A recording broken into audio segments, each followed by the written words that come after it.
Hello you guys, welcome back to Wahn-nay's workshop. In the last video I gave you all a tutorial on how to do vision boards, but today we're going to do a little something more hands-on, and I'm going to show you guys how I create some of my resin and epoxy projects. Basically what resin and epoxy is, I don't even know how to explain it, but it's something along the lines of arts and craft. You can make anything with it almost, just about coasters. I've made ashtrays before.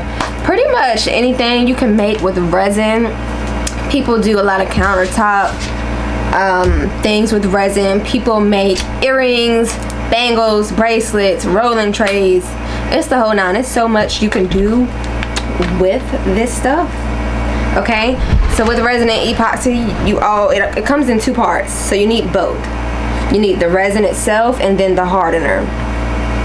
Okay, and I'm gonna show you guys, the how-tos on what to do, what you need to safely use this, safely make your craft projects out of the resin and epoxy. And we just gonna get into it because I've had a lot of people, especially in my hometown, in my area, that have expressed interest in wanting to start making resin products, resin and epoxy products. So hopefully this tutorial will be enough to help them get started, possibly help some people jumpstart their own businesses. That's my goal. That's all I want to do. It's enough money for everybody out here to eat, So first things first, must-have items. You must have the resin and epoxy itself.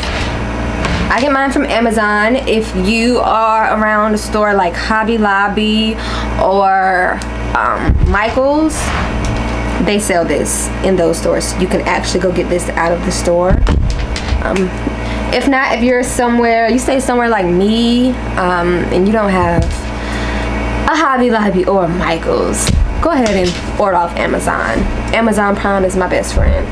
You also need some gloves. I prefer latex gloves. I prefer to glove up twice just to be safe, because if you do get this on your hands, the resin, it can give you like a surface burn, a skin burn, if that makes any sense. So you want to also make sure you have some alcohol on hand, alcohol, and this is 91% rubbing alcohol. So you want something at least over 50%. Just to make sure you get all that grime off of your hands from this. Now, spoiler warning, making resin can get very messy, so make sure you have a dedicated area that you don't mind if resin gets on that area, because when you're first starting, it's going to be messy, and it's no way I'm just going to tell you guys that it's not going to be messy, because it is. So, media, I always like to recreate what I see, make it my own. And I've been seeing these. So they are basically like outlet covers for the home. And it is just so cool to me. But I want to redo these because this was my first time making it. And I was just testing it out. I ended up posting it to my social media pages, and I got a lot of responses from people who said they wanted some projects. They can take up to 24 hours to dry, so I just recommend giving it that time frame on drying, just because you don't want your resin projects to come out wrong, and you want to take your time to measure everything out right. So what you also need is a scale of some sort. A scale, popsicle sticks, gloves, the resin itself, and any decorative items that you're going to use to design your project. As you can see, I have some dried flowers in there. I have some gold foil. Some people like to dye them. For me, I want mine to be clear, but I have had some requests for people who want theirs to be in color. So maybe one day I can also show you guys that. So resin, both parts, as you can see. I already have gloves on my hand, just because I don't want my fingers to get messed up. You want to have some napkins, just straight pieces of napkins. Your mold, of course.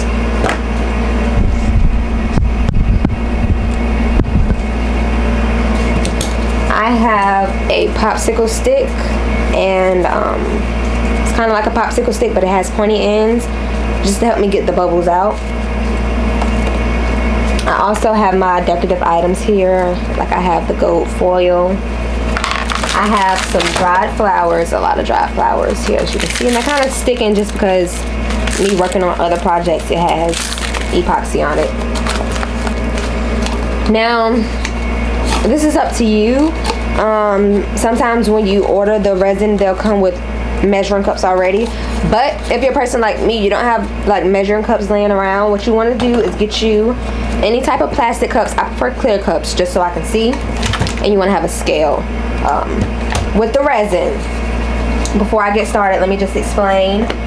You want to, in order for the resin, it has to be half and half, meaning you want the same amount of each one of these and before we mix. Okay, so if I'm using 3 ounces of the resin, I want 3 ounces of the hardener. Okay, does that make sense? So we want it to be even amounts on both for the project to come out correctly.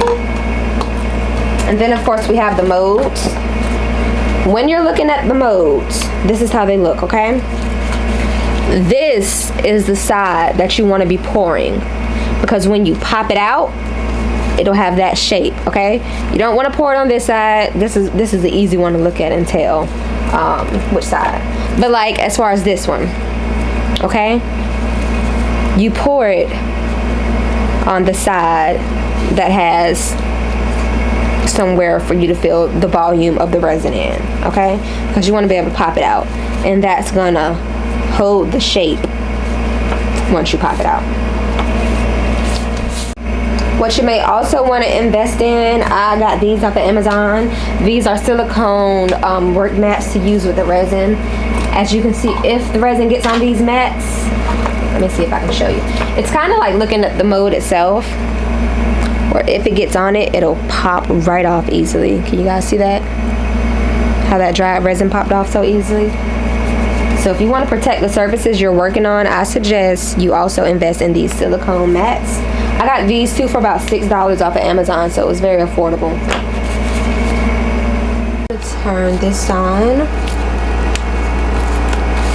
I'm gonna turn it on if I can find the button. There we go. Okay, so right now it is set to milliliters. I don't know if you guys can see. We want to get it to ounces. I prefer to work in ounces. Grams is fine. I just prefer ounces. So I'll take this cup and I'll place it up here.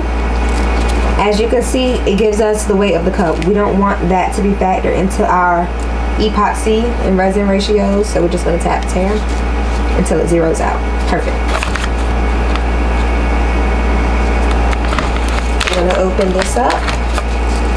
Really both, just so I don't get them confused. Okay, and I'm going to pour about 3 ounces. And just remember which one you pour first.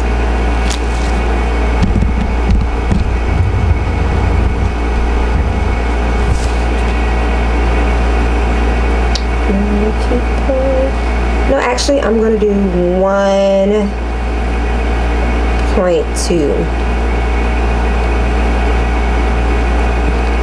Because it doesn't take a lot for these.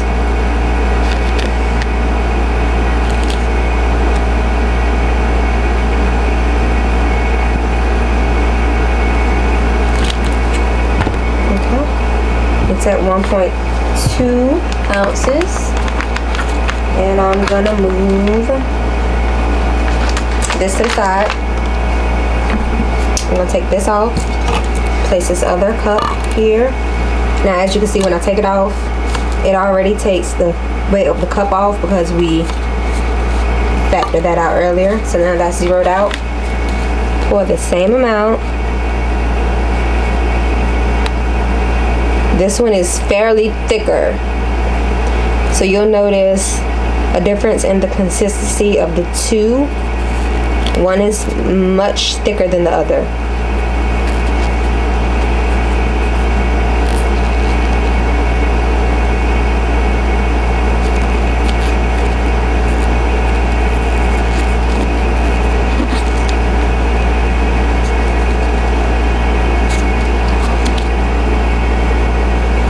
And just slowly.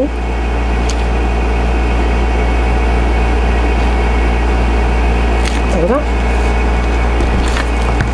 1.2. The last one I poured is the one that's much thicker. What needs to happen now is these two need to be mixed together. So this is why you want to have a popsicle stick.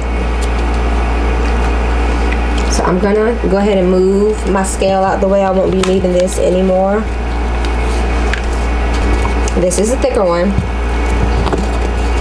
which I believe the resin itself is the thicker one, and the hardener is the one that's a little bit thinner. So I'm gonna take this and pour all of it into there. Okay, and I am going to scrape it all out. Try to get as much as you can. Into the cup.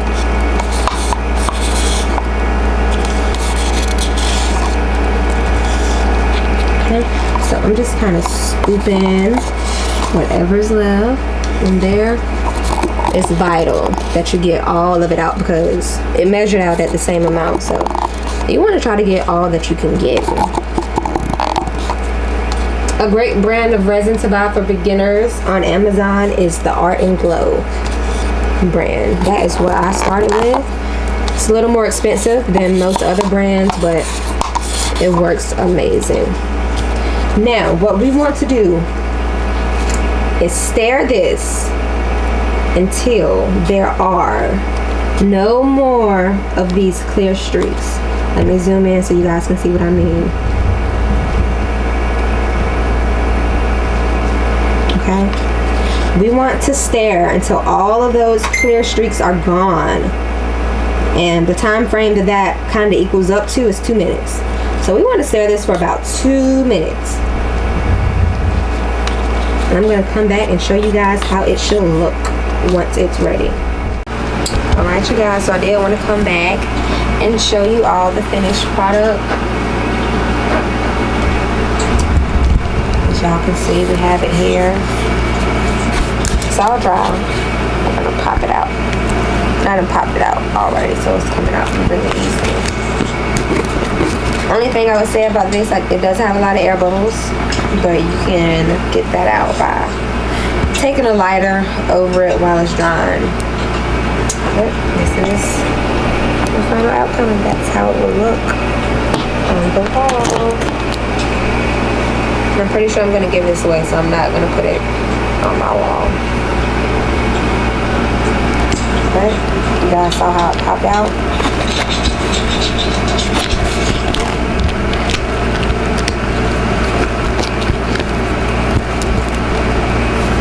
And that's it. And it should be hard. You should not be able to bend.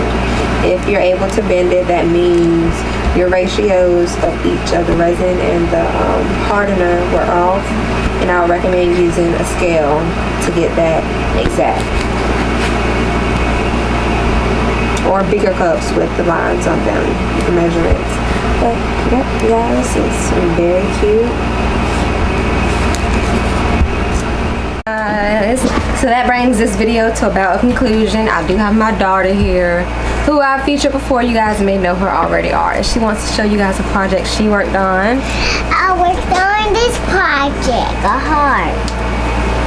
Yes, so it has her bracelet from birth. It has her bracelet from the hospital in it, from when she was born, and some other pretty stuff. Flowers. It's a little and Aria. Yes, and there's one on the back of it because this is a project that we failed at. But it's all good. Still came out great, and she loves it, so she keeps it. Yeah. Thank you guys for tuning into this video. We'll see you on the next one. Like, comment, and share. And hit that bell, okay?